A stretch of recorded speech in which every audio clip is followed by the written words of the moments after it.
Hello, my name is Jasmine Hendy from Delaware State University, and our poster title is Structural and Transcriptional Variation Linked to Protracted Human Frontal Cortex Development.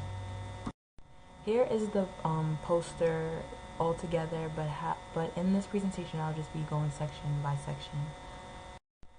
So in our lab we look at the frontal cortex of humans versus mice to see if there's an expansion of the frontal cortex between the two. And our focus question is what transcriptional and circuitry changes have accompanied the expansion of the frontal cortex in humans. In the lab, we looked at 3 methods and to see the transcriptional and circuitry modifications between mice versus humans throughout development. And the first method that we use is quantifying the Supergreenrich genes in the upper and lower layers of the frontal cortex in humans versus mice, and the layer that we look at specifically is layer 3 because these Supergreenrich genes are expressed greatly in layer 3 of the frontal cortex between mice and humans. And these Supergreenrich genes there are 19 Supergreenrich genes that are similar between mice and in humans.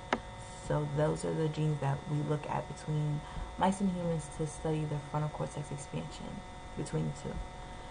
The second method is using diffusion MR tractography and DTI imaging to identify cortical pathways between mice and in humans to see if there is expansion versus humans versus mice. And right here, this is the DTI imaging that we use, and the software that we use to look at the fibers of the frontal cortex is TrackViz, and this is just showing the fibers such as the corpus callosum that is coursing, the fiber that is coursing through the corpus callosum within humans. And in the lab we look at the cortical pathway, the corpus callosum, and subcortical pathways to identify these pathways to see if there's an expansion of the frontal cortex between mice and humans. And the third method is looking at white matter volume of the frontal cortex between mice and humans postnatal development, and to also look at the time course of these Supergreenrich genes. So looking at the results, it shows that humans have a expansion of layer 3 and increased Supergreenrich genes in layers 2 to 3 compared with mice. And what you see right here is looking at the single methylome sequencing between mice and humans. And what the single cell methylome sequencing does is to help identify these genes and to help better look at how between mice and humans how the frontal cortex is expanded between the two. And looking at the rest of the charts, so within the lab we looked at the genes that are the Supergreenrich genes that are similar between mice and humans, and what we looked at was NEFH, Site2, CRIM, and VAMP1. And you see how humans, which I'm pointing to right here, which is in pink, and mice, which are in blue, it shows that humans have a greater expansion of these Supergreenrich genes, which shows that they have an increased frontal cortex between mice. So going on to the next, we're looking at the DTI imaging and how within the white matter between humans and in mice, there are more cortical pathways in humans than there are in mice. So within the lab, we took 2 samples of humans and 5 samples of mice, and we looked at the pathways with the TrackViz software that we use to map the fibers within the frontal cortex. And humans have greater cortical pathways compared with mice, which is what you see here. There are more cortical pathways in humans compared with mice, which shows that there's an increased expansion of the frontal cortex.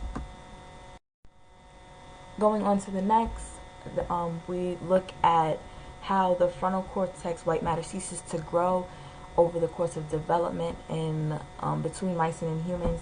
So the first graph shows that 5.5 years of age, humans, the white matter ceases to grow in the frontal cortex versus the mice, where it ceases to grow 20 days post-conception. And this just shows how the white matter ceases to grow at later stages compared with humans. And the way that we look at this is looking at a translating time model where we mapped mice and humans onto a timesheet to keep the ages consistent, so that we know that we're looking at the ages between mice and humans at relatively the same rates. Going on to the next, we're looking at the Supergreenrich genes in the frontal cortex and how they're more variable at later stages of development in humans compared with mice. So we're looking at 3 of the Supergreenrich genes that we studied, which is NEFH, SITE2, and VAMP1, and it shows that humans compared with mice, they're more variable at later stages of development than in mice. So right here you're seeing the pink, which stands for humans, and the blue, which stands for mice. And as far as what we're looking at, and for further studies and what we're looking at currently, we are looking at more species that we're studying, such as humans versus macaques, as well as humans versus chimpanzees, and to see if there are frontal cortex expansions and see the relations between humans versus the other species that we're currently looking at. And we would like to send our acknowledgments and thanks as well to everyone involved, and thank you for listening.